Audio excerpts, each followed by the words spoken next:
പ്രേമയല്ലേ? അതെ സാർ. നിങ്ങൾ കുറച്ചു നാൾ മുമ്പ് ജയിലിൽ കിടന്നിട്ടുണ്ടല്ലേ? കിടത്തിയതാ, കള്ളക്കേസിൽ പെടുത്തി. ആരായിരുന്നു അത് ചെയ്തേ?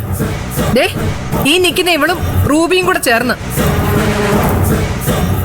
അപ്പോൾ റൂബിയോട് നിങ്ങൾക്ക് നല്ല ദേഷ്യം ഉണ്ടായിരിക്കും അല്ലേ? പിന്നെ കാണാതിരിക്കുവോ? കൊല്ലണമെന്ന് തോന്നിയിട്ടുണ്ടോ എപ്പോഴെങ്കിലും? തോന്നിയിട്ടുണ്ട്. എന്ന് വെച്ച് ചേച്ചി നല്ല സാർ ഇത് ചെയ്തത്. അവര് പറയട്ടെ, ഞാൻ അവരോടല്ലേ ചോദിക്കുന്നേ. എന്റെ പൊന്ന് സാറേ, നമ്മളെ ഉപദ്രവിക്കുന്നവരെ തല്ലാനും കൊല്ലാനും ഒക്കെ ഏതൊരു മനുഷ്യനും തോന്നത്തില്ലേ? അതുപോലൊരു തോന്നൽ എന്റെ ഉള്ളിലും ഉണ്ടായിട്ടുള്ളൂ. എന്ന് വെച്ച് ഞാൻ റൂബിയെ തൊട്ടിട്ട് പോലുമില്ല. അയ്യോ, അതിനുള്ള കഴിവൊന്നും എനിക്കില്ലേ. പിന്നെ ആരാ അത് ചെയ്തേ? എനിക്കെങ്ങനെ അറിയാം? എന്തായാലും ഞാനല്ല.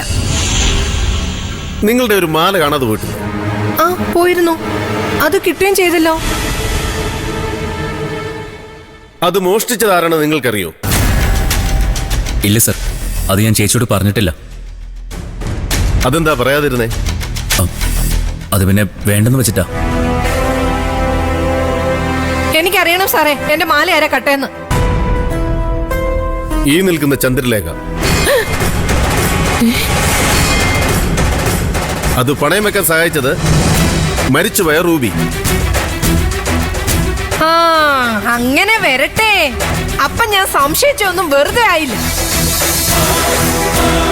ആ മാലയുടെ പേരിൽ സിദ്ധാർത്ഥ റൂബിയെ ഹരാസ് ചെയ്തിരുന്നു ബാങ്കിൽ വെച്ചല്ലേ? ഒരിക്കലും ഇല്ല സർ. തെറ്റ് കണ്ടപ്പോ അതേക്കുറിച്ച് പറഞ്ഞു. അതെങ്ങനെയാ സർ ഹരാസ്മെന്റ് ആവുന്നത്? എന്തായാലും ഞങ്ങൾ ആ കേസിന്റെ പുറകെ തന്നെ ഉണ്ട്.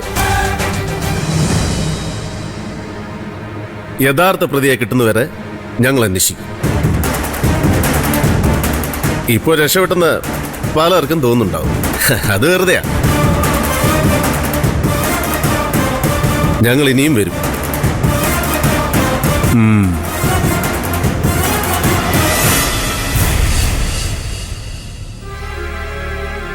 നിക്കടി അവിടെ. അപ്പൊ നീയായിരുന്നു എന്റെ മാല കട്ടതല്ലേ? എന്നിട്ട് ഇതുവരെ അത് നിങ്ങളാരും എന്നോട് പറഞ്ഞില്ലല്ലോ. ചേച്ചി മനഃപൂർവ്വം പറയാതിരുന്നതാ. ഇനി അതിന്റെ പേരിൽ ഒരു വഴക്ക് വേണ്ടത് കരുതിയിട്ടാ. അപ്പൊ നിങ്ങൾക്കൊക്കെ എന്നേക്കാൾ ഇഷ്ടം ഇവളോടല്ലേ? അങ്ങനല്ല ചേച്ചി. പിന്നെ എങ്ങനെയാടാ? കട്ടവളെ കൈയോട് പിടിച്ച് അത് എന്നെ അറിയിക്കണ്ടേ? എങ്കിലല്ലേ എനിക്ക് ഇനിയും സൂക്ഷിക്കാൻ പറ്റൂ. എന്താടി കളി? നീ എന്തൊക്കെ കക്കാനാ നീ പ്ലാൻ ചെയ്തിരിക്കുന്നത്? ദൈവമേ, ഇനി ഒരു നുള്ള സ്വർണം പോലെ ഞാൻ ഈ വീട്ടിൽ വെക്കില്ല. ഇപ്പോൾ അതൊക്കെ മോട്ടിച്ച് വിറ്റാലോ? ചേച്ചി, ഒരബദ്ധം പറ്റി. ദേവി ഇതൊന്ന് ക്ഷമിക്കൂ. ക്ഷമിക്കാനോ? ഇതോ എത്ര പവന്റെ മാലയാ നീ കട്ടേന്നറിയാവോ? അതിന് എത്ര ലക്ഷം രൂപ വില വരുമെന്നറിയാവോ?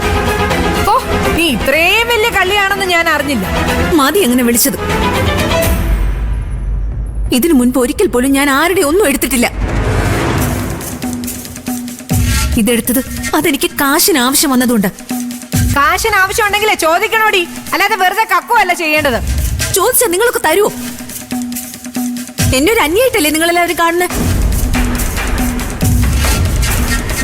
അത്യാവശ്യമായിരുന്നു, പെട്ടെന്ന് തന്നെ കൊടുക്കണമായിരുന്നു. പെട്ടെന്നത്തെ ആ തോന്നല് അല്ലാതെ മനഃപൂർവ്വം അല്ല. മനഃപൂർവ്വം ആണെങ്കിലും അല്ലെങ്കിലും നീ അത് കട്ടില്ലേ? എന്താ സിദ്ധു ഞാൻ ഈ കേൾക്കുന്നത്? ഇങ്ങനെയുള്ള ഒരുത്തിയാണല്ലോ നിന്റെ തലയിൽ വന്ന് വീണത്.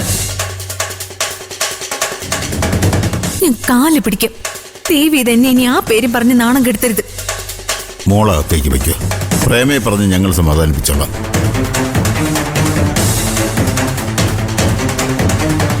എന്നാലും നിങ്ങൾ ആരും എന്നോട് ചെയ്തത് ഒട്ടും ശരിയായില്ല. ഞാൻ നിങ്ങളെ കുറിച്ചൊന്നും ഇങ്ങനെയല്ല കരുതിയിരുന്നത്. എന്റെ ചേച്ചി, നാണം കെടുത്താവുന്നതിന്റെ പരമാവധി ഞങ്ങൾ നാണം കെടുത്തി കഴിഞ്ഞു. ഇനി ചേച്ചിയായിട്ടത് ചെയ്യണ്ട. അവൾക്കത് സഹിക്കാൻ പറ്റത്തില്ല.